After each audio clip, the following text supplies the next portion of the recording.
conférence Mickey, comment lutter contre la fatigue. Donc, j'ai l'honneur d'accueillir Marian Kavicki, qui est gastro-entérologue au pôle médical de Créteil, qu'il a créé d'ailleurs avec son équipe, et aussi à la clinique de Bercy. Merci Alain, merci Chantal. Merci à tous d'être là. Alain, j'avais dit à moins de 500, je commence pas, mais on y est presque. Hein. On est à 489, on y est presque. Donc merci d'être là alors que c'est le premier jour où vous aviez le droit de faire plus de 20 km. On va essayer de parler de fatigue. On m'avait proposé le thème comment vaincre la fatigue. J'ai préféré comment lutter contre parce que vous verrez qu'on n'a toujours pas de solution miracle. La deuxième chose que je voulais dire, c'est que j'ai choisi de faire un topo relativement riche en informations médicales. On va essayer de les vulgariser, j'aime pas ce terme, mais en tout cas de les rendre accessibles. Mais c'est un topo que je pourrais faire à des médecins. Vous savez, on avait coutume de dire qu'on avait en France 65 millions de sélectionneurs nationaux de l'équipe de football. On sait depuis quelques mois qu'on a peu ou prou 50 millions de virologues, alors pourquoi pas quelques millions de gastro-entérologues, ce serait pas mal. On va commencer d'abord par une tentative de définition, celle-ci est relativement récente, elle est utilisée dans des études qui évaluent la fatigue, donc on peut la définir, cette fatigue, comme un manque d'énergie, voire un épuisement, sans rapport avec une activité physique. Elle limite l'activité quotidienne et elle n'est pas améliorée par le repos. Donc, on la différencie de la fatigue physiologique. Vous avez fait la fête, pas dormi de la nuit, vous rattrapez la nuit d'après, vous revenez à zéro. C'est pas la fatigue après un effort physique et puis on se repose et ça va mieux. Non, c'est une fatigue pathologique. C'est extrêmement fréquent. Là, le sondage qu'Alain a lancé nous le montre. Alors, il y a sans doute un biais de sélection, puisque si vous êtes là, c'est que c'est un sujet qui vous intéresse et vous concerne au premier chef. Mais néanmoins, quand on regarde au sein de la population générale, à peu près 10% de la population se dit fatiguée. Si on le faisait maintenant, je pense qu'on trouverait plus. Si vous vous adressez à un cabinet de médecine générale dans la salle d'attente, vous allez monter jusqu'à 30% de fatigue. Et puis, si on s'intéresse aux maladies inflammatoires, mais les chiffres des Mickey et les chiffres des rhumatismes inflammatoires sont parfaitement superposables. On a de 40 à 85% de patients qui se disent fatigués. Donc, vous n'êtes pas tout seul, effectivement. L'AFA n'arrête pas de vous le dire que vous n'êtes pas tout seul, mais dans le domaine de la fatigue, non. Ce qui est très clair, c'est que c'est associé à une diminution de la qualité de vie. Et ce qui est aussi très clair, c'est que ça persiste dans les phases de rémission. C'est-à-dire qu'on n'est pas seulement dans les phénomènes inflammatoires. L'AFA et vous, grâce à vous, avez mené une enquête en 2017 qui a été publiée, enfin ça a été mené quelques années auparavant et publié en 2017, qui nous montre que on a dans les patients Mickey près de 50% de nos patients, hein, des patients français, qui se plaignent de fatigue. Alors ça va avec à des chiffres similaires, à des niveaux similaires, l'altération de la qualité de vie, le syndrome dépressif, la perte de productivité. Et puis, un travail encore plus récent nous dit que finalement, au travail, pour ceux qui travaillent, au boulot, la fatigue semble être le symptôme le plus ennuyeux, le plus pénible.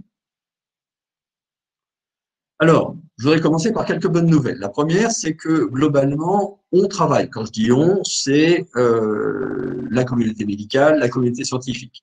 Ça, c'est un graphe tiré finalement de PubMed, qui, vous savez, est la grande banque de données publiées sur le plan médical.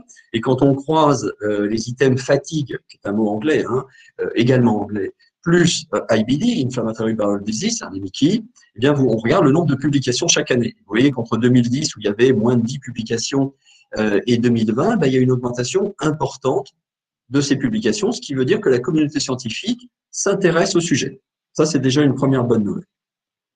La deuxième, c'est qu'on s'y intéresse tellement que les sociétés savantes commencent également à s'y intéresser, puisque ça, c'est le dernier consensus en date, qui est le consensus de la Société britannique de gastro-entérologie, qui consacre un chapitre entier dans la prise en charge qu'elle conseille aux médecins, un chapitre entier sur la fatigue. Donc, il y a une prise de conscience.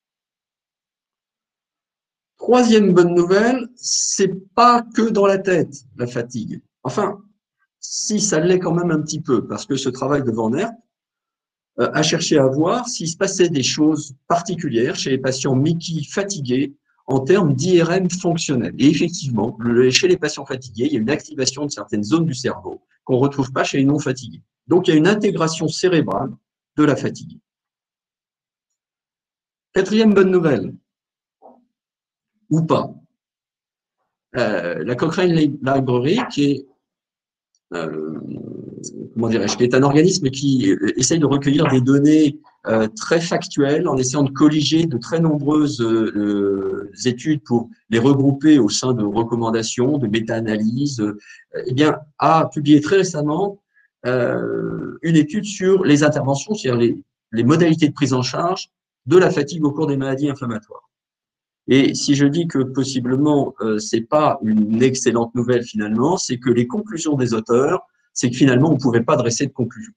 Et c'est ce que je vous disais en propos liminaire, c'est que certes on commence à comprendre, certes on commence à appréhender les phénomènes, mais des solutions claires aux problèmes, on les a pas encore. Mais ça va venir. Alors, est-ce qu'il y a des facteurs qui sont plus associés à la fatigue? C'est-à-dire que des différences entre les patients Mickey fatigués et les non fatigués? Oui, clairement. Plein, il y en a. Il y a des choses qu'on ne peut pas modifier ou pas facilement. Les femmes sont plus fatiguées. On peut changer de sexe, mais pour l'instant, ce n'est pas monnaie courante. Les patients sans emploi, avec difficultés financières, sont plus fatigués. Les patients dont le niveau socio-éducatif est plus faible. Les jeunes sont plus fatigués que les vieux. Ça n'étonne pas les vieux. Le diagnostic récent, on va voir que plus vous êtes en période inflammatoire, plus vous êtes fatigué. Donc, un diagnostic récent, avec ce que ça implique sur le plan des symptômes, de la poussée, du syndrome inflammatoire, et puis des perturbations même psychologiques qu'induisent le diagnostic, il est un peu plus normal d'être fatigué. Et puis, un tout petit peu plus les Crohn que les rhinocolites hémorragiques. Puis, il y a des facteurs qu'on peut modifier, ou en tout cas qu'on peut espérer modifier. On est plus fatigué quand on a plus de poussée, quand on fait plus de rechutes, quand on a une maladie plus active. On verra, on va en parler, les troubles du sommeil, c'est un petit peu intuitif, mais quand même, les troubles du sommeil aggravent la fatigue. La surcharge pondérale aussi. Il y a 30 ans, 40 ans, dans les maladies de Crohn, la surcharge pondérale, c'était pas un problème. C'est devenu un problème parce que au sein même de notre population, on observe ce qu'on observe au cours dans la population générale, à savoir une augmentation des problèmes de surcharge pondérale, voire d'obésité. La douleur est associée à plus de fatigue, ça n'étonnera personne ici. Les syndromes anxieux, voire dépressifs, certains traitements, on va en parler brièvement, et puis le tabagisme, les fumeurs sont plus fatigués. Donc c'est un message supplémentaire pour dire que dans le cadre des Mickey, et vous le savez en particulier dans le cadre des maladies de Crohn, eh bien le sevrage tabagique, même s'il est compliqué, même s'il est difficile, est absolument indispensable. On va en venir maintenant un petit peu aux causes. Et ce travail de Boren, qui est une auteure qui a beaucoup travaillé sur le domaine de la fatigue, j'aime bien ce schéma. Il vous montre déjà que la fatigue, c'est un phénomène complexe parce qu'il va venir à l'intersection de plein de causes possibles. Et qu'évidemment, ces causes peuvent être multiples chez un patient donné. Et on va essayer de faire le tour de ce petit schéma et de voir chaque cause ou chaque groupe de causes individuellement. On va attaquer par l'inflammation parce qu'évidemment, c'est la première chose sur laquelle on peut agir et c'est ce qu'on sait faire de mieux en qualité de double. Alors pourquoi il faut lutter contre l'inflammation pour lutter contre la fatigue? Il y a des arguments scientifiques, des arguments d'études sur l'animal notamment, qui nous montrent que la fatigue peut être liée à une stimulation de l'axe entre deux glandes cérébrales, l'hypothalamus et l'hypophyse, et les glandes surrénales situées au-dessus des reins. Et ça module la production d'une hormone qui s'appelle le cortisol notamment. Et quand ce cortisol est trop élevé ou trop bas, eh bien, ça donne de la fatigue. Et on sait que dans le cadre des Mickey, on peut avoir une modification, une perturbation de cet axe. La deuxième chose, c'est qu'il semble que l'inflammation et la fatigue soient associées à une activation d'un certain type de réponse immunitaire. Je ne vais pas rentrer dans les détails, mais qui est typiquement la réponse immunitaire exagérée que l'on observe au cours des maladies de Crohn. Et puis, on a de plus en plus de travaux, d'arguments scientifiques, pour l'instant très indirects, pour dire que ce qui se passe entre le cerveau et l'intestin, vous savez bien ce terme de deuxième cerveau qu'est l'intestin. Moi, j'appelle l'axe cerveau-intestin, brain-gut axis pour les anglo-saxons, un véritable ascenseur, un neuromédiateur, et un ascenseur qui, comme un ascenseur normal, fonctionne dans les deux sens. C'est-à-dire que l'intestin envoie des signaux au cerveau et le cerveau renvoie des signaux à l'intestin. Et ça joue probablement dans la fatigue. Pourquoi c'est important de lutter contre l'inflammation? Parce qu'on l'a déjà abordé, mais clairement, c'est plus fréquent en cas de poussée. Alors, on sait que les patients restent fatigués pour beaucoup, 20 à 40% en phase de rémission, mais il y a beaucoup plus de fatigue quand même en phase de poussée.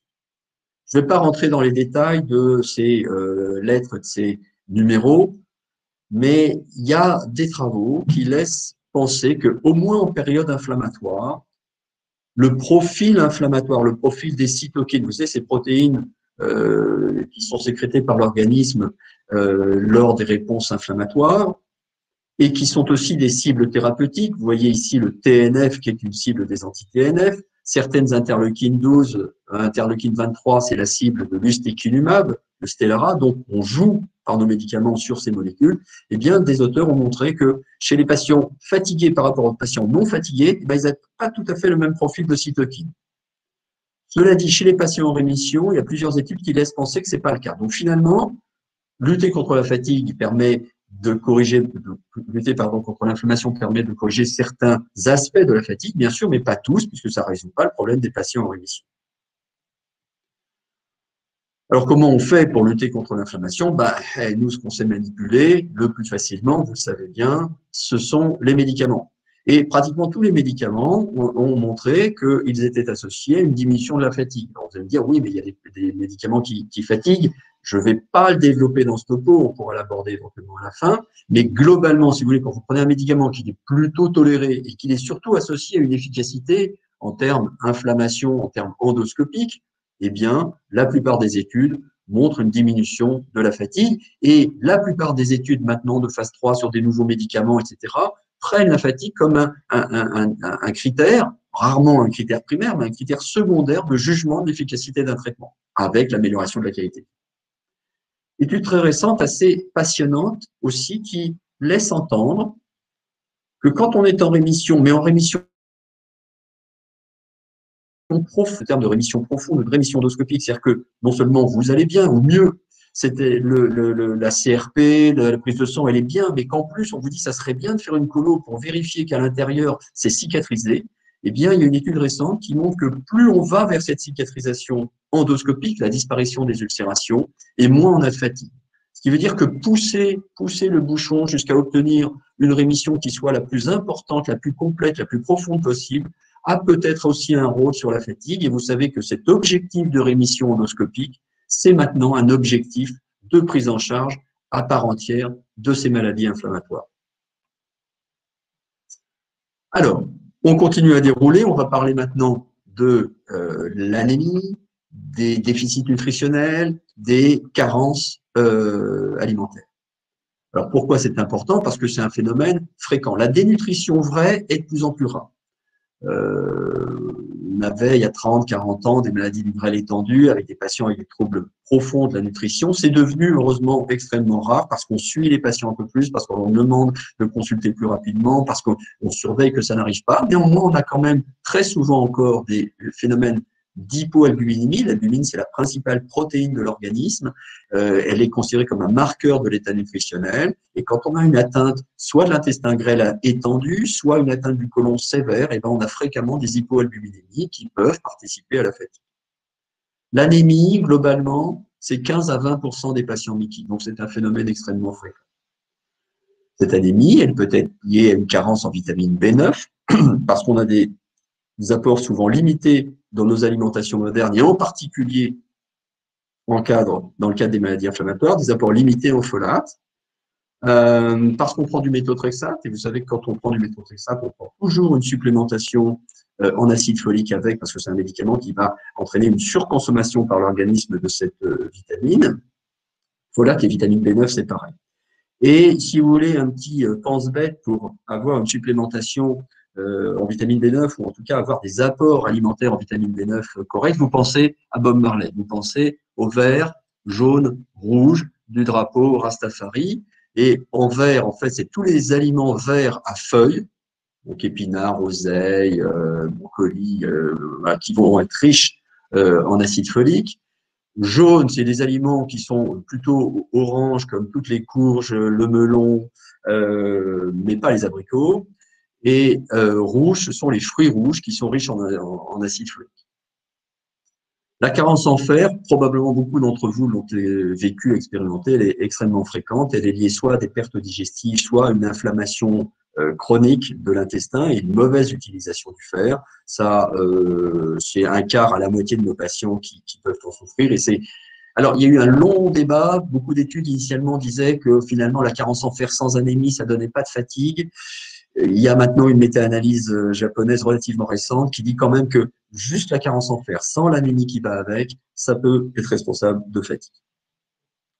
Les carences en vitamine B12 sont également très fréquentes, environ 20% des patients. Alors là, c'est typique de la maladie de Crohn et très rare, ou beaucoup plus rare, dans la rectocolite hémorragique parce que c'est essentiellement lié aux maladies de l'intestin grêle terminale qu'on appelle l'iléon, qui est la zone la plus fréquemment atteinte en cas de maladie de Crohn, la zone qu'on va dans 80% des cas des opérations liées au Crohn retirées, et donc on a souvent des carences en vitamine B12. Est-ce que ça donne de la fatigue? C'est pas clair, parce qu'en tout cas, il y a 2 études qui nous disent que si on essaye de corriger la carence en vitamine B12 et même de la surcorriger, ben, ça modifie pas la fatigue. Les toxicités des médicaments, ça peut donner soit de la fatigue, soit de l'anémie. Donc ça, je vous ai dit que c'était pas le cœur du sujet, parce que je vais déjà être un petit peu long. La carence en vitamine D, c'est très fréquent dans la population générale. En ce moment, on en parle beaucoup. La vitamine D, elle semble protéger de tout, du Covid, de la peste et du cancer.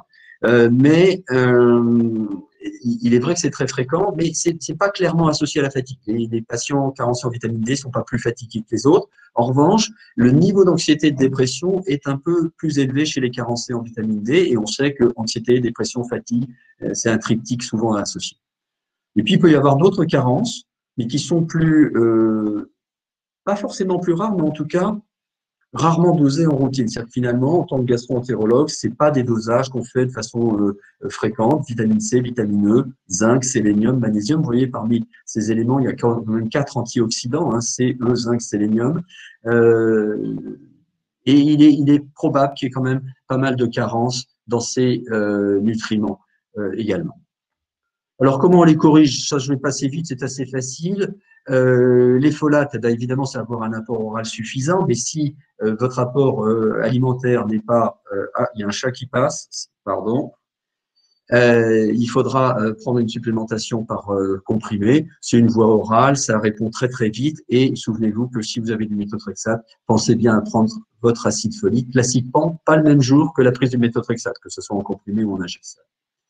Le fer, eh ben, on peut le donner par voie orale, mais c'est souvent pas bien toléré, ça donne des douleurs, des ballonnements, des modifications du transit. Donc, on peut avoir recours à la forme intraveineuse, soit du vénofer, soit du fer injecte, ça dépend des centres, avec des objectifs qui sont de maintenir une ferritine supérieure à 30 lorsqu'il n'y a pas d'inflammation et supérieure à 100 si vous êtes en phase d'inflammation.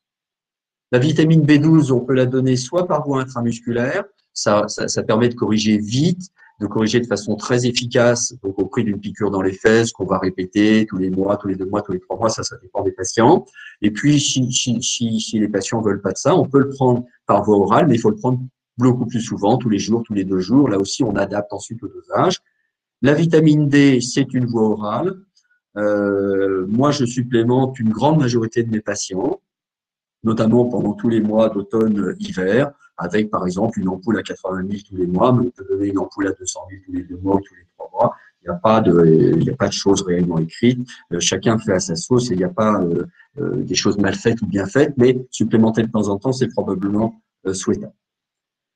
Alors, on continue à tourner autour de ce phénomène de fatigue et on va aborder un sujet qui est pour nous, gastro-entérologues, moins facile à aborder parce que c'est pas notre domaine, notre champ de compétences principal, premièrement, et parce que deuxièmement, Autant on a des solutions pour traiter l'inflammation, autant on a des solutions pour traiter l'anémie, les carences, autant on commence à se sentir un petit peu démuni lorsqu'on parle de problèmes psychologiques, de problèmes de troubles du sommeil. Alors, pourquoi corriger ces troubles de l'humeur et du sommeil, ce serait important? On l'a un peu déjà abordé, mais il est clair que, au cours des Mickey, on a plus de patients anxieux, voire dépressifs. Quand on dit dépression, vous savez, ça peut être des traits dépressifs, il y a une tendance à la dépression. C'est autour de 30% chez nos patients Mickey. Et il est clair que stress, dépression et fatigue, c'est corrélé. On sait aussi, et ça c'est des données nouvelles, on ne s'intéressait pas beaucoup, qu'il y a beaucoup plus de troubles du sommeil chez les patients Mickey, 50 à 80%, vous voyez, à la louche. Et là aussi, ça c'était intuitif, les troubles du sommeil sont corrélés à la sévérité de la fatigue. Ce qui peut être en fait un cercle vicieux, hein, c'est-à-dire que est-ce que les troubles du sommeil peuvent participer à la fatigue, ça c'est à peu près clair, mais est-ce que finalement la fatigue, l'inflammation favorisent les troubles du sommeil? On va l'aborder un petit peu après. Autre phénomène plus fréquemment associé aux malades avec Mickey, ce sont les troubles fonctionnels. Vous savez, on vous dit, bah non, votre maladie, elle va bien, on a vérifié la colo, tout est normal, bon, vous avez un peu mal au ventre, vous avez un peu de ballonnement. Ah oui, mais ça, au quotidien, les douleurs, les ballonnements, des petits troubles transit, alors que votre toubib vous dit tout est nickel, c'est gênant, c'est plus que gênant, ça augmente la fatigue, et ça, Thierry Piche à Nice l'avait démontré il y a 10 ans maintenant. Et des patients avec troubles fonctionnels et Mickey sont plus fatigués que les patients Mickey sans troubles fonctionnels, ou en tout cas qualifiés de fonctionnels. Un petit focus sur les troubles du sommeil. Donc 30% dans la population générale, hein. C'est un phénomène fréquent, les troubles du sommeil, mais comme on l'a vu sur la slide précédente, plus de 50% chez les malades inflammatoires. Dans la phase active, il y a plus de troubles du sommeil. Alors, il y a des choses qui paraissent évidentes. Si vous avez mal la nuit, ça n'aide pas. S'il y a des phénomènes d'incontinence, si on en connaît la fréquence, notamment au cours de l'électrocholie hémorragique, c'est un problème. Si vous avez des diarrhées la nuit qui vous obligent à vous lever, évidemment que le sommeil va être perturbé. Les corticoïdes, ça donne un coup de boost, ça dope, on les donne le matin, mais ça entraîne souvent des troubles du sommeil, et donc il faut obtenir un sevrage en corticoïdes. Et puis, ce qui est associé également à la fatigue, c'est les antalgiques narcotiques, les opioïdes. Alors ça shoot, mais ça modifie le rythme veille-sommeil et ça n'aide pas sur le sommeil à proprement parler en fait. Donnée un peu ancienne, mais qui m'a intéressé, même si on n'a quasiment pas travaillé dessus, je vous ai dit qu'on était de plus en plus confronté, dans le cadre des Mickey, comme dans le cadre de la médecine générale, à une augmentation des phénomènes de surcharge pondérale et d'obésité. Et on sait que plus vous allez monter en indice de masse corporelle et plus c'est associé à des syndromes d'apnée du sommeil. Eh bien, 13% des malades inflammatoires ont des syndromes d'apnée du sommeil. Et l'apnée du sommeil, évidemment, c'est un trouble majeur du sommeil qui entraîne un état de fatigue dans la journée très important. C'est intéressant parce que c'est explorable assez facilement. On fait des polysomnographies et maintenant il y a de plus en plus d'endroits où ça se fait assez couramment. Et il y a une solution, elle n'est pas super agréable, mais elle est très efficace, qui sont ces appareils, ces masques qu'on met la nuit, qui permettent de ne pas passer par des phases de désaturation, de troubles du sommeil. Et les gens se disent clairement et très rapidement améliorés en termes de fatigue. Donc ça, il ne faut pas hésiter à l'évoquer éventuellement avec votre praticien, en particulier si votre conjoint, si vous avez la chance d'avoir un conjoint, la chance ou la malchance, vous décidez, vous dit il ronfle, des fois la nuit j'ai peur parce qu'on a l'impression qu'il fait des pauses, ou si vous avez un problème de surcharge pondérale, et ben peut-être travailler sur ce côté-là parce qu'il y a une solution assez efficace. Alors, des choses un petit peu plus bizarres, un petit peu plus tricky, c'est qu'il y a eu des études, pas forcément dans les Mickey, qui ont montré que la privation de sommeil, donc soit des travailleurs de nuit, soit des militaires, la privation de sommeil entraînait des phénomènes inflammatoires. C'est là où on est dans un cercle vicieux que j'évoquais tout à l'heure, c'est que finalement, quand vous manquez beaucoup de sommeil, eh bien, ça entraîne une micro-inflammation. Et donc, l'hypothèse de Nocirino, dans une revue récente, c'est dire que finalement, les troubles du sommeil pourraient réactiver, activer ou entretenir des phénomènes inflammatoires. Et donc là, on est dans un véritable cercle vicieux. Alors, comment on les corrige? Pas toujours facile. Mettre en rémission, ça paraît une évidence. Stopper les corticoïdes, fondamental. Et c'est notre objectif principal. J'espère qu'il n'y a plus un gastro-entérologue qui n'a pas cet objectif-là. Stopper les antalgiques opioïdes, probablement si on peut. Hein, donc, tous les antalgiques de palier 2 et 3. Il y a des thérapies psychologiques, des prises en charge psycho-comportementales, notamment la thérapie comportementale, qui auraient un intérêt. Alors, j'ai mis le cannabis point d'interrogation. Pourquoi? Parce que il est de plus en plus étudié dans sa version médicale, et notamment pour les maladies inflammatoires, mais on n'a pas associé pour l'instant cannabis et fatigue dans le cas des maladies inflammatoires.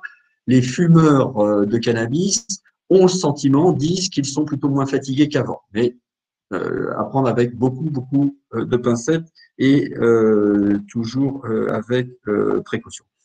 La mélatonine, j'ai mis point d'interrogation, il n'y a pas d'études, mais ça pourrait être intéressant parce que c'est une hormone qui module le rythme veille-sommeil et qui a priori peu de toxicité à faible dose. Et puis, changer de rythme. Il y a une étude de 2018 qui nous dit que les Mickey du soir, alors les Anglais appellent ça eveningness, le fait d'être du soir, eh ben, les Mickey du soir sont plus fatigués que les autres. Donc finalement, les couches tard sont plus fatigués que les lève tôt. Alors, quelques études de prise en charge psychologique qui sont attachées à regarder ce que ça donnait sur les troubles du sommeil et ou la fatigue. Souvent, les deux sont associés. Ce qui semble marcher, c'est deux thérapies. Je ne vais pas rentrer dans les détails parce que je ne suis pas compétent. La thérapie comportementale, qu'on a déjà abordée juste à l'instant, sur une courte période, 12 semaines, donc de l'ordre de 3 mois, par un auteur qui s'appelle, ça ne s'invente pas, HH. Et là, on a une amélioration significative des troubles du sommeil et de la fatigue, au moins à court terme. Vogelaar, qui a beaucoup travaillé sur la fatigue, a plutôt regardé des thérapies de résolution des problèmes, c'est une autre forme de thérapie psychologique, et qui trouve que ça marche. Ça marche à 3 mois, mais comme souvent sur la prise en charge psychiatrique ou psychanalytique, etc., faut du long terme, il faut répéter un petit peu les séances pour que ce résultat-là soit durable dans le temps. Alors, bonne nouvelle, il y a une méta-analyse récente qui nous dit que les antidépresseurs, en fait, c'est pas terrible pour les Mickey, ça marche pas bien pour cet objectif de sommeil, fatigue et même niveau d'anxiété. Donc, vous allez être content, la solution passe pas par les antidépresseurs. On continue de tourner et on va aborder les problèmes, je ne vais pas lire, je suis désolé, les problèmes de lifestyle, c'est-à-dire tout ce qui est exercice physique, alimentation, tabac. Le tabac, je ne vais pas faire de slide supplémentaire dessus. Vous savez que c'est pas bon pour la santé. Je crois qu'il n'y a pas de débat là-dessus. C'est encore moins bon pour les maladies inflammatoires et en particulier le Crohn. Et le sevrage me paraît un objectif thérapeutique à part entière. Là aussi, je ne vais pas détailler cette diapositive, mais vous voyez, ça c'est un travail, une revue de la littérature de 2018, qui nous dit tout ce que l'activité physique peut entraîner en termes d'immunomodulation. Sur les globules blancs, sur les cytokines, sur la réponse immunitaire, la réponse innée, la réponse secondaire. Bref, il semble que l'exercice physique, et ça c'est connu de plus en plus, c'est étudié beaucoup dans les cancers, un peu moins dans les maladies inflammatoires, l'exercice physique a un rôle d'immunomodulation et un rôle plutôt favorable dans la majorité des cas. Alors, qu'est-ce qu'on peut dire de Mickey et activité physique? On a des études épidémiologiques qui nous disent que le manque d'activité physique augmente le risque de maladie de Crohn, mais pas de rectocolites hémorragique. Donc, enjoignez vos enfants à faire du sport.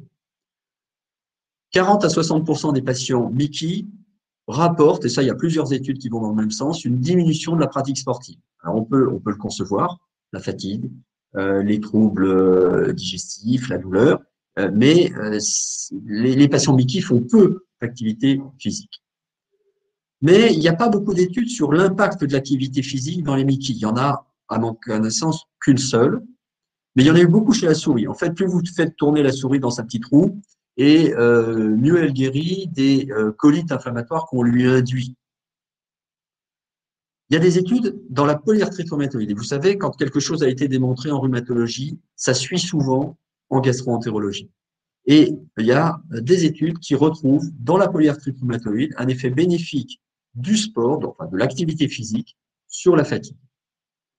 Donc, à ma connaissance, je n'ai trouvé qu'un article récent de Van Herp, qui est aussi un auteur qui a pas mal bossé sur la fatigue. C'est une toute petite étude, hein, puisque c'est 25 patients, c'est très peu, mais il leur a proposé un programme de sport 3 heures par semaine pendant 12 semaines, avec une diminution significative des scores de fatigue qui sont passés de 105 à 66. Je ne détaille pas l'échelle, il y a plein d'échelles de fatigue différentes, mais globalement, c'est significatif. En gros, ça diminue la fatigue d'un facteur 2. Et puis, même si pour l'instant, on ne démontre pas de façon formelle que faire du sport améliore les maladies inflammatoires, il y a, alors quand je dis faire du sport, j'entends activité physique. Hein, n'entendez pas aller courir le marathon, faire un match de foot. Non, c'est une activité physique régulière, adaptée à sa forme, à son poids, à ses envies, à ses dispositions physiques. Bien, il y a plein d'avantages connexes. Ça réduit le risque d'ostéoporose. Ça améliore les douleurs articulaires. Ça, c'est démontré dans toutes les études sur les maladies rhumatismales ou rhumatologiques, comme l'arthrose. Ça diminue le risque cardiovasculaire, ça on le sait. Et le risque cardiovasculaire chez les Mickey, c'est un risque qu'on commence à appréhender. Il y a des études, notamment françaises, qui nous montrent que chez les patients Mickey, il y a une augmentation du risque cardiovasculaire. Ça passe par plein de choses, en partie par l'inflammation, un peu par le tabagisme, enfin beaucoup pour ceux qui fument le tabagisme, mais on diminue son risque cardiovasculaire. Il y a quelques arguments pour penser que ça améliore les troubles fonctionnels. Vous savez, douleurs, ballonnements, sans maladie digestive démontrée. Ça modifie le microbiote, ça c'est encore plus passionnant. L'activité physique et le microbiote sont liés. Il y a des études chez les artistes, les sportifs, notamment de haut niveau, qui montrent que le microbiote varie en fonction du type d'activité physique de leur niveau. Et puis ça diminue, et ça c'est très clairement démontré, et on l'observe dès qu'on fait un petit peu d'activité physique, le stress, l'anxiété, la dépression. Donc, même si c'est pas purement démontré que sport égale réduction de l'inflammation, amélioration du pronostic des maladies inflammatoires, je crois que c'est vraiment un message fondamental. Il y a tellement d'intérêt, tellement de bénéfices à avoir une activité physique régulière qu'il faut essayer de l'entretenir. Alors, je vais me décaler un petit peu parce que je vois que le soleil tourne. Il y a des recommandations du Programme national nutrition santé, des recommandations également de l'OMS que vous pourrez consulter en ligne. Je ne vais pas les détailler. Pour moi, le message, il est que le sport, l'activité physique, il faut le reprendre de façon adaptée.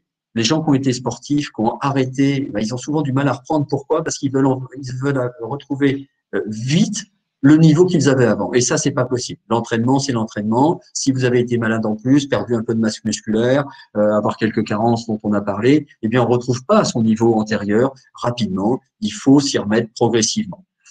Deuxièmement, adapter à ce que vous êtes capable de faire, à son âge, à ses dispositions physiques et beaucoup à ses préférences. Surtout, faites quelque chose que vous aimez parce que ce que vous aimez, vous allez le faire et le refaire. Ce que vous n'aimez pas, vous allez vous y mettre pendant 1 mois, 2 mois et puis ensuite vous allez abandonner dès qu'il va faire froid ou dès que votre copine elle va vous dire « moi aujourd'hui je sors pas ». Les kinés peuvent vous aider parce que de plus en plus, ils font un petit peu de réadaptation physique à l'effort. Des coachs sportifs, ça peut être utile. Les rhumatos prescrivent du sport sur ordonnance. Nous, on n'y est pas venu encore, mais peut-être que ça va venir. Est-ce que vous voulez le faire en groupe ou de façon individuelle? À vous de voir. Et j'insiste sur le terme de plaisir, c'est-à-dire que l'activité physique ne doit pas être vécue comme un pain somme, quelque chose qu'il faut faire parce que c'est bien d'en faire, mais vraiment comme un plaisir.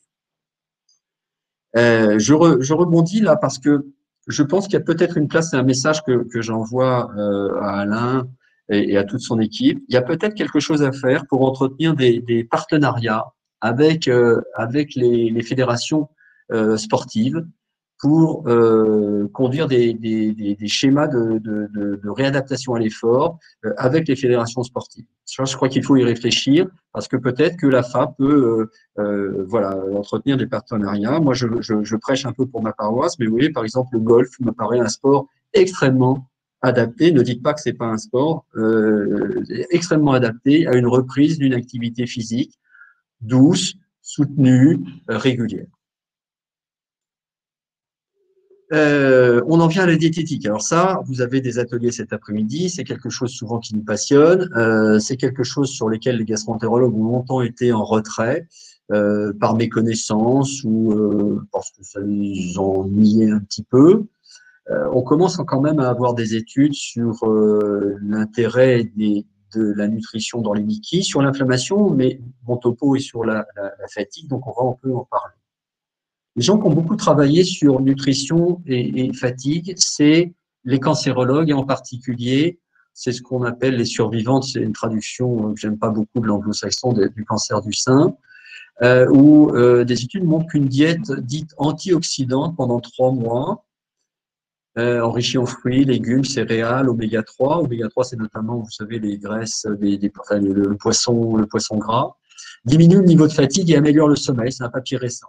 Il n'y a pas d'études dans les Mickey sur nutrition, fatigue, mais on peut avoir des conseils de bon sens qui sont en lien avec l'épidémiologie des Mickey. Vous savez qu'on sait que les gens qui consomment peu de fruits et de légumes et un peu plus de viande, de produits transformés, un peu plus de sucre, ben, épidémiologiquement, on sait qu'ils sont plus à risque de Mickey. Et puis peut-être certaines études d'intervention nutritionnelle qui ont été faites essentiellement chez l'enfant, vous en avez peut-être entendu parler parce que ça a été très, très, très médiatisé, peut-être à mon sens de façon prématurée, mais c'est comme ça. Ariel Levine a beaucoup travaillé sur des modifications de la nutrition dans ce qu'il appelle le régime anti-inflammatoire pour les enfants et a montré que ça faisait presque aussi bien que des interventions de nutrition entérale de type modulène. Et donc, ça commence à émerger, beaucoup chez l'enfant, pour l'instant pas encore chez l'adulte, mais ça peut peut-être venir. Alors, avant que vous posiez des tonnes de questions dessus, voici le régime de l'étude TSIC, qui était donc sur le cancer du sein. Vous voyez que j'ai pas pris la peine de traduire, mais globalement, la moitié des céréales doivent être ingérées sous forme de céréales complètes. Il faut au moins 5 portions de légumes en privilégiant les feuilles vertes, on en parlait tout à l'heure, les tomates et puis du yellow ou de l'orange. On retrouve les 3 couleurs pratiquement dont je vous avais parlé tout à l'heure. 2 portions de fruits, si possible riches en vitamine C, une portion, donc là on parle tous les jours, une portion d'acides gras, notamment fatty fish, donc le maquereau, le saumon, la sardine, et puis une portion d'oméga 3 contenue dans les noix, noisettes, graines ou leurs huiles dérivées.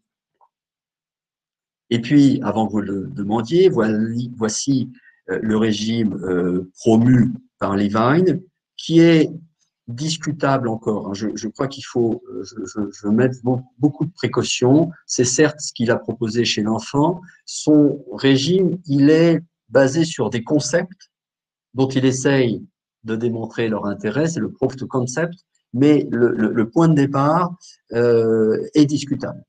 Alors, qu'est-ce qu'il demande aux enfants d'étudier? La diet, le régime, il est équilibré évidemment en termes de calories, mais en diminuer les graisses d'origine animale. Lui, il dit diminuer le gluten, c'est discutable, on va dire de diminuer les céréales. Vous voyez, c'est en totale opposition avec le régime précédent, c'est pour ça que je pense qu'il faut prendre ça avec beaucoup de pincettes. Diminuer les émulsifiants qui sont contenus dans tous les produits transformés. Là aussi, vous en avez peut-être entendu parler. Il y a eu une médiatisation importante d'un article récent qui laisse penser que les émulsifiants pourraient être liés aux maladies inflammatoires. La taurine, vous savez, c'est les boissons énergisantes. C'est probablement une saloperie et je vois pas ce que ça vient foutre dans une alimentation de Mickey. Et puis, la viande rouge ou le processed meat, c'est-à-dire tout ce qui est charcuterie, produits transformés d'origine animale. Mais ça inclut quand même une source importante de fruits et de légumes. Donc ça, on n'arrête pas de vous le dire, mais sauf pour ceux malheureusement qui ont des sténoses et qui ne peuvent pas tolérer ce type de choses, en dehors de ces circonstances-là, il faut enrichir votre alimentation en fruits, en légumes. Alors, on va aborder maintenant des sujets qu'on maîtrise encore moins, moi comme les autres, qui sont le microbiote. Mais ça, tout le monde aime bien le microbiote. Tout le monde aime bien parce que tout le monde publie sur le microbiote et puis parce que maintenant, c'est l'alpha et l'oméga de la recherche scientifique. C'est-à-dire que toutes les maladies sont liées au microbiote. Vous l'avez vu, ça va de la dépression au cancer, maladies inflammatoires, maladies rhumatismales, allergies, Alzheimer, Parkinson, alcoolisme, stéatohépatite, j'en passe. Il y a clairement une modification de l'équilibre des bactéries digestives. Vous savez qu'on a des milliards de bactéries dans le tube digestif. Et c'est ce qu'on appelle la dysbiose, le déséquilibre de la flore intestinale. On a plutôt moins de types bactériens, on est moins riche en bactéries en types différents, et puis il y en a qui augmentent, il y en a qui baissent, je ne vais pas rentrer dans les détails. De façon parallèle, mais il n'y a pas forcément de lien entre les deux, dans les syndromes de fatigue chronique, il a été démontré qu'il y avait une dysbiose. Quand on regarde un petit peu dans le détail, cette dysbiose, ce déséquilibre, paraît assez similaire à ce qu'on observe au cours des Mickey. Mais ce n'est peut-être qu'une coïncidence. Ensuite, il y a des auteurs, notamment Boren, vous voyez souvent des auteurs revenir parce que c'est un peu toujours les mêmes qui travaillent sur ce sujet-là, qui sont intéressés à regarder si chez les Mickey fatigués et chez les Mickey non fatigués, eh ben, la flore intestinale changeait. Eh ben, semble-t-il, oui. Chez les fatigués, il y a encore plus de diminution de la diversité bactérienne, donc de moins en moins d'espèces. Il y a une diminution d'une espèce qui s'appelle Fecalibacterium prosnitzi, qui est une bactérie qui a été très étudiée dans le cadre de la maladie de Crohn, parce qu'on pense quand même que le manque de F-Pro, son petit nom, semble plus fréquemment associé à certaines formes, notamment intestinales de la maladie de Crohn. Et puis, il y a certaines bactéries qui produisent du butyrate. Le butyrate, c'est un acide gras qui est un carburant important pour nos cellules intestinales, qui serait diminué un peu plus chez les patients fatigués. Donc il y a peut-être quelque chose d'important sur le plan du microbiote. Maintenant, comment les modifier? Il n'y a aucune étude dans les Mickey. Vous savez que les études de microbiote, d'intervention sur le microbiote, je ne parle pas de transplantation fécale, là, je parle de probiotiques, sont plutôt décevantes dans le cadre des maladies inflammatoires. Et donc, il n'y a pas d'étude où on va donner un probiotique pour améliorer la fatigue. Ça, on n'en a pas. On sait quand même, hors Mickey, que les probiotiques, en tout cas ceux de la classe Lactobacilles et Bifidobacterium, améliorent les scores de dépression-anxiété. On a vu l'interrelation, l'interconnexion entre dépression, anxiété, fatigue. Bon, pourquoi pas, mais c'est pas dans le cadre des Mickey, ces quelques études-là. Et puis, la transplantation fécale, dont on commence à parler au cours de la rectocolite hémorragique, il n'y a aucune étude dans les Mickey pour savoir si ça impactait sur la fatigue. Il y a une étude dans le S2I, syndrome de l'intestin irritable, colopathie fonctionnelle, colite spasmodique, qui nous dit que ça améliore un peu la qualité de vie et la fatigue. Voilà. Donc, c'est une piste, mais c'est une piste qui, pour l'instant, mérite d'être creusée, mérite d'être confirmée et pour lequel on n'a pas de data. Donc, n'en voulez pas à votre praticien s'il ne vous propose pas des probiotiques pour traiter votre fatigue. Ni à moi, d'ailleurs.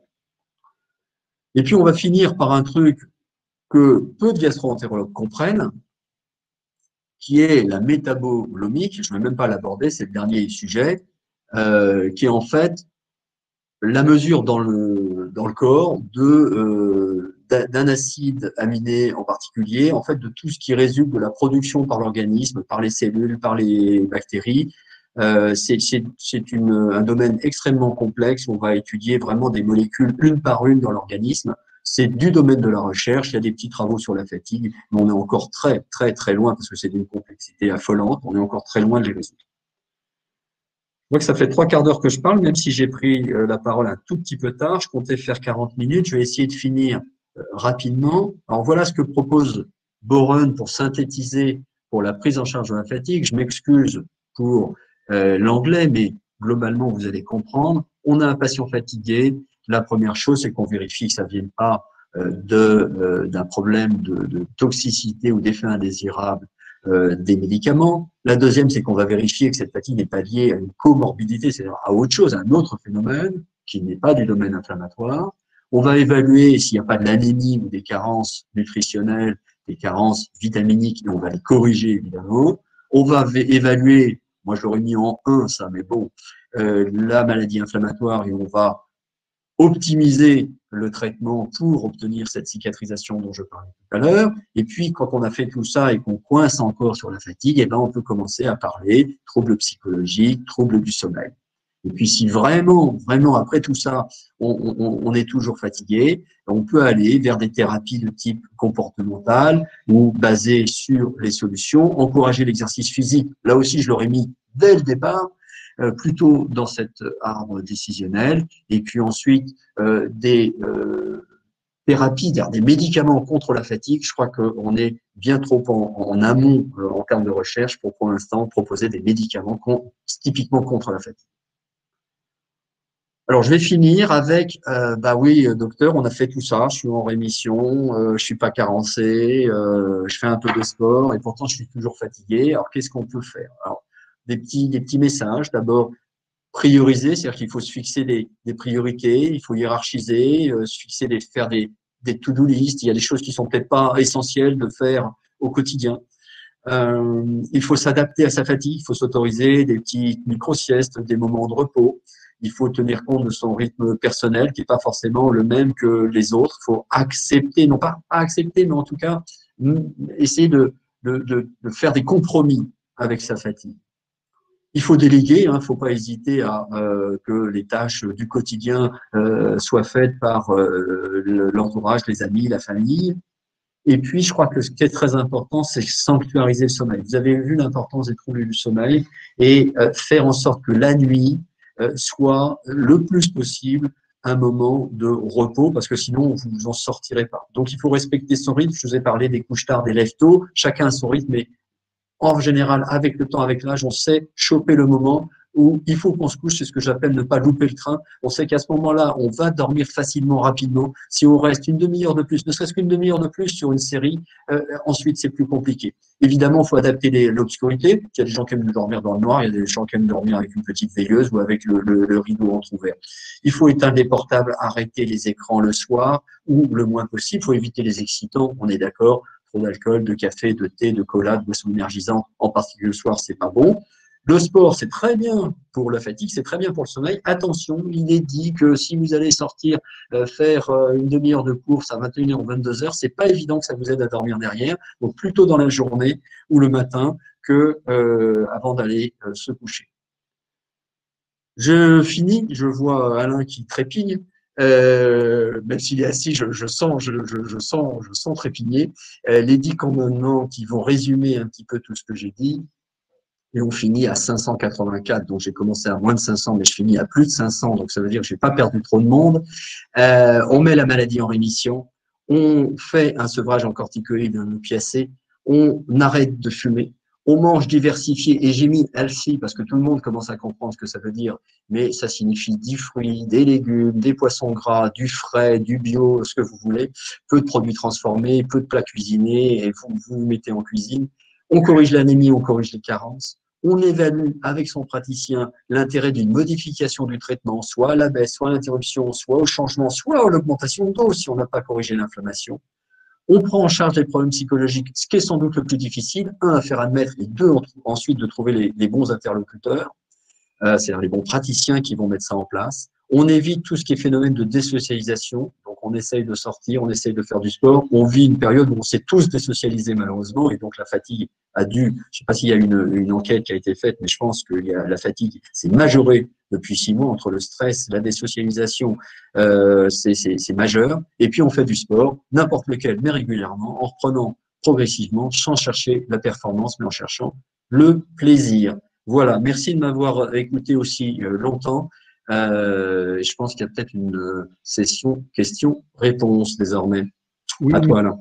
merci en tout cas. Je crois qu'on peut t'applaudir parce que ton intervention a vraiment été très complète et tu as eu raison de prendre ton temps parce que c'est là où on voit que tu as une parfaite connaissance de tout ce qui est environnement de la fatigue, puisque tu as répondu vraiment à la quasi-totalité des questions qui ont été posées en parallèle, effectivement, de ton intervention. Alors, je rappelle que cette intervention, vous allez la recevoir en replay à partir de 13 heures. Vous aurez également l'intervention suivante, donc qui sera envoyée en replay.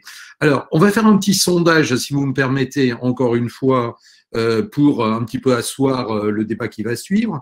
Est-ce que vous avez, donc vous allez sur l'onglet sondage qui est sur le côté droit de l'écran, avez-vous évoqué la fatigue avec votre médecin? Oui ou non? Oui, il m'a donné des conseils. Oui, il ne m'a rien conseillé. Non.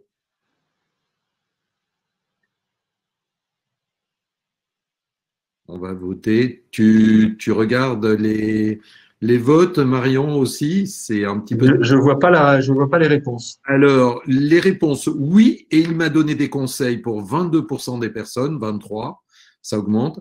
Oui, mais il ne m'a rien conseillé, donc on en a parlé, c'est déjà pas mal. 55%, ça augmente, et non, 24%.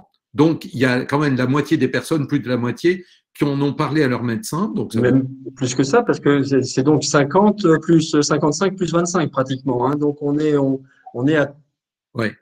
on est à trois quarts des patients qui l'ont évoqué. Donc ça, c'est bien, c'est important. C'est déjà le premier acte, hein, c'est d'oser en parler.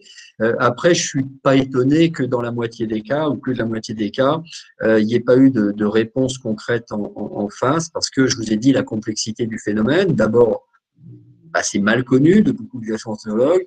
Une consultation de Mickey, c'est une consultation qui est souvent longue, qui aborde beaucoup de domaines, l'efficacité du traitement, la tolérance au traitement, l'évaluation de son efficacité, est-ce qu'on fait une IRM, une colo, une calpro, etc.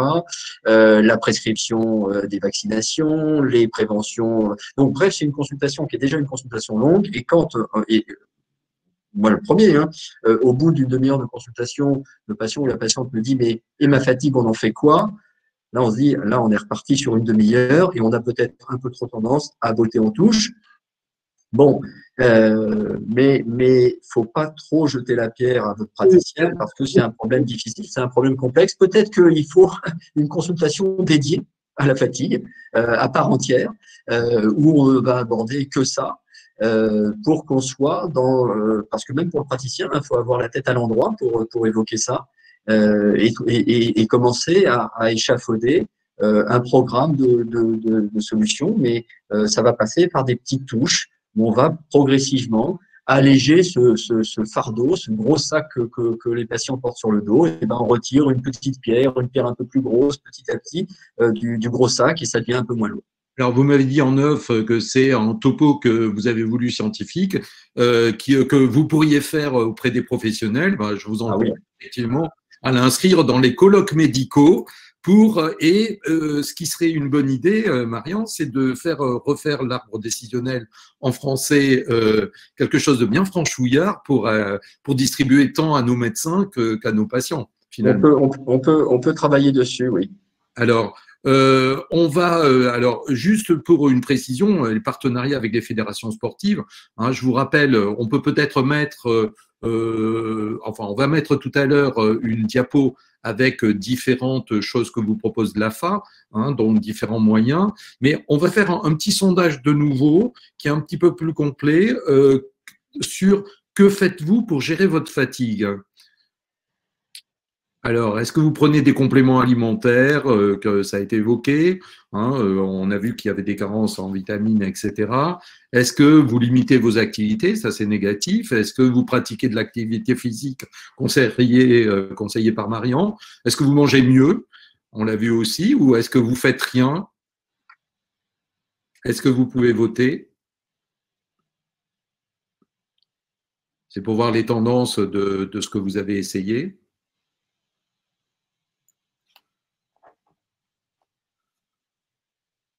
Donc, on voit qu'il y a des essais quand même, mais je limite mes… pas les réponses, hein, encore une fois, je ne sais pas où je… Alors, ce que vous pouvez faire, c'est voter.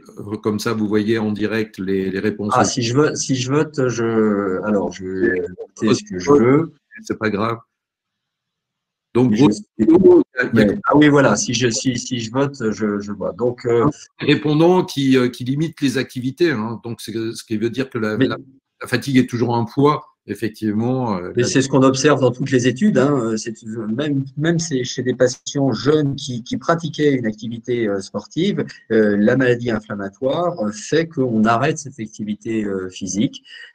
C'est évidemment compréhensible au départ, mais je pense que dès qu'on commence à aller mieux, ça fait partie des mesures à reprendre rapidement et progressivement, comme je l'ai dit. Je suis, pour pas vous cacher, très inquiet de l'activité physique chez nos ados. J'en ai des ados, beaucoup, pas en consultation, mais à la maison. Et je trouve que c'est pas pour passer pour un vieux con, mais on faisait plus de sport à notre époque. beaucoup plus de sport. Et je pense que notamment chez les jeunes filles, entre 13 et 18 ans, il y en a pratiquement plus aucune, en tout cas quand je les vois en consultation, Mickey ou pas Mickey, qui a une activité physique. Et je trouve ça très dommage. Je vois qu'on va devoir malheureusement terminer la session. Je rappelle que le replay, vous allez le recevoir, qu'il y a différents documents que vous pouvez avoir. Juste un conseil, il y a 2 conférences cet après-midi, alors qu'ils sont un petit peu dans le même temps, mais à 14 heures, vous avez la conférence qui porte sur le travail, dont l'impact de la fatigue, vous pourrez poser des questions aussi, mais vous avez eu des réponses ici. Et vous avez 2 conférences qui vont se suivre à 14 heures et 15 heures sur l'alimentation avec notre diététicienne Doriane Cotel. Donc, dans les ressources de la FA, je rappelle qu'il y a des fiches thématiques qui ont été écrites par Marian Kavicki, et merci encore pour ce travail. Vous avez un direct de la FA qui avait été consacré par ce même Marian Kavicki, donc il y a quelques mois.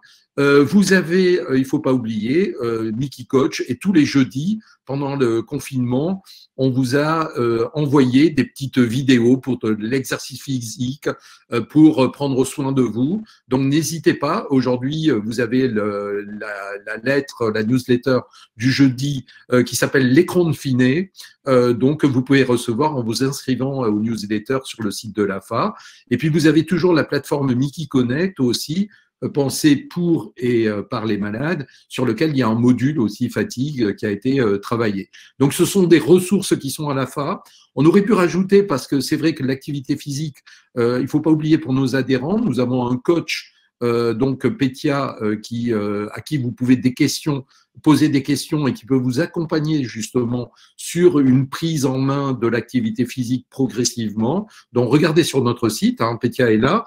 Et pour répondre à Marian Kavicki, effectivement, nous avons des partenariats avec des fédérations sportives. Ça se creuse. Il y a pas mal de fédérations qui proposent aujourd'hui ou d'associations de type Ciel Bleu qui proposent de l'activité physique adaptée. Donc, il ne faut pas, pour tous les malades chroniques en général, il ne faut pas hésiter à regarder dans les régions ce qui se passe en matière d'activité physique adaptée que vous conseillez.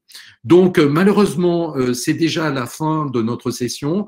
Merci, Marian Kavicki, pour vous être prêté à cet exercice-là. Regardez, pour nos internautes, regardez bien attentivement le replay. Vous avez la réponse à la plupart de vos questions. Si vous estimez que votre question n'a pas été entendue, n'hésitez pas à vous faire un petit mail à l'AFA et on vous répondra personnellement.